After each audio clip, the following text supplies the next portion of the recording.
সকালের ব্রেকফাস্ট থেকে শুরু করে পড়ন্ত বিকেলে বাহিরে প্রাকৃতিক পরিবেশে ঘুরতে যাওয়া নিয়েই থাকছে আমার আজকের পুরোটা ব্লগ।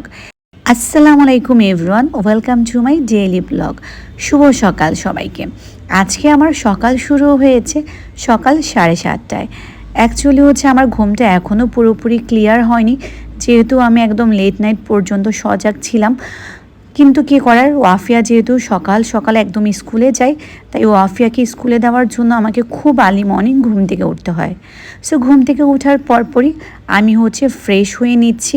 আমিও যখন স্কুলে পড়তাম তখন সব সময় ভাবতাম কবে যে বড় হব, তাহলে আর সকালবেলা ঘুম থেকেই উঠতে হবে না। সকাল সকাল ঘুম থেকে উঠে স্কুলে যাওয়ার অনেক প্যারা লাগতো তখন। কিন্তু দেখো, সময়ের সাথে সাথে বড় তো হয়ে গিয়েছি, কিন্তু দায়িত্বটা পরিবর্তন হয়ে গিয়েছে। যাই হোক, আমার কথা বলতে বলতে ফ্রেশও হওয়া হয়ে গিয়েছে। এখন আমি সকালের ব্রেকফাস্টের জন্য চলে যাব। আমি কিন্তু একদম ঘুম থেকে উঠি অফেকে স্কুলে পাঠিয়ে দিয়েছিলাম। এখন আমি একদম আরাম করে সকালের ব্রেকফাস্ট করব। সকালের এই সময়টা আমি সবসময় বারান্দায় এসে প্রকৃতির সাথে কাটাই। আমি জানি না কেন যেন প্রকৃতি আমাকে অনেক বেশি কাছে টানে।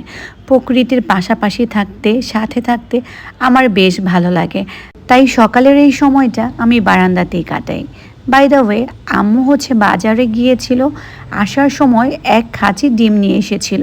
তাই আমি সবগুলো ডিমকে প্রায় 1 থেকে 2 ঘন্টার মতো ভিজিয়ে রেখেছিলাম। দেন আম্মু প্রতিটা ডিম মুছে মুছে যে ডিমের অর্গানাইজারটা আছে সেখানে রেখে দিয়েছিল। সো এখানে প্রায় 24টার মতো ডিম হয়, বাকি 6টা আলাদা করে রেখেছিল।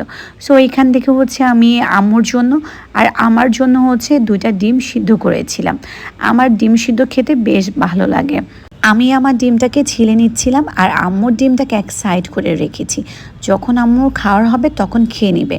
তবে আমার না একটু ডিম ডিফারেন্ট স্টাইলে খেতে বেশ পছন্দ, তাই আমি ছুরি দিয়ে মাঝ বরাবর ডিমটাকে কেটে নিয়েছি। এখন হালকা ধনিয়া এবং জিরার গুঁড়া, দেন লবণ ছিটিয়ে দিয়েছি। দেন আমি আমার দুপুরে লাঞ্চ করে নিয়েছিলাম জাস্ট মুরগির মাংস দিয়ে।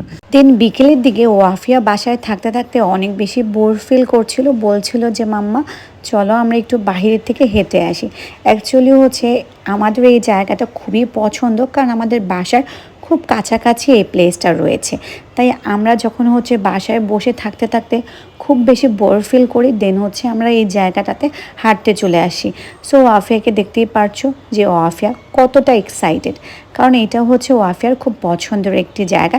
এখানে আসলে ওয়াফিয়ার মন অনেক বেশি ভালো হয়ে যায়। সে একদম পাখির মতো এদিক থেকে সেদিক ছুটে বেড়াচ্ছে। সো পুরো বিকালটা ওইখানে ঘোরার পর সন্ধ্যার সময় আমরা যখন বাসায় ব্যাক করছিলাম, তখন বিরিয়ানি হাউস দেখে ওয়াফিয়া তো খুব বেশি বিরিয়ানি খাওয়ার ক্রেভিং হচ্ছিল। তো ওয়াফিয়া যেহেতু চিকেন অনেক বেশি পছন্দ করে, দ্যাটস ওয়াই ওয়াফিয়ার জন্য মোরগ পোলাও নিয়ে নিলাম। আর ওয়াফিয়া মোরগ পোলাও খেয়ে ওর এক্সপ্রেশন জাস্ট দেখতেই পাচ্ছেন, অনেক অনেক বেশি খুশি হয়ে গিয়েছে। ওয়াফিয়ার বাবা যেহেতু আমাদের কাছ থেকে অনেক বেশি দূরে আছে, তাই অ্যাকচুয়ালি আগে যে ফ্যাসিলিটিসগুলো ওর বাবার থেকে পেত, সেগুলো এখন তো ওইরকমভাবে পায় না। তাই প্রচুর মিস করে ওর বাবাকে। তারপরও যতটুকু সম্ভব হয় আমার দ্বারা আমি চেষ্টা করি ওয়াফিয়ার বাবা ওয়াফিয়ার জন্য যা যা করতো সব কিছুই ওয়াফিয়ার জন্য করার। যদিও আসলে আমি তো আর ওর বাবার কমতিটা ফুলফিল করতে পারবো না, তারপরও ট্রাই করি যাতে করে ওর অভাবটা একটু কমই অনুভব হয়। ওয়াফিয়ার এদিকে মোরগ পোলাও খেতে খেতে আমরা আমাদের জন্য নিয়ে নিলাম বেগুনি। আর খেতে খেতে আজকের ব্লগটা এখানেই শেষ করব। Thanks for watching.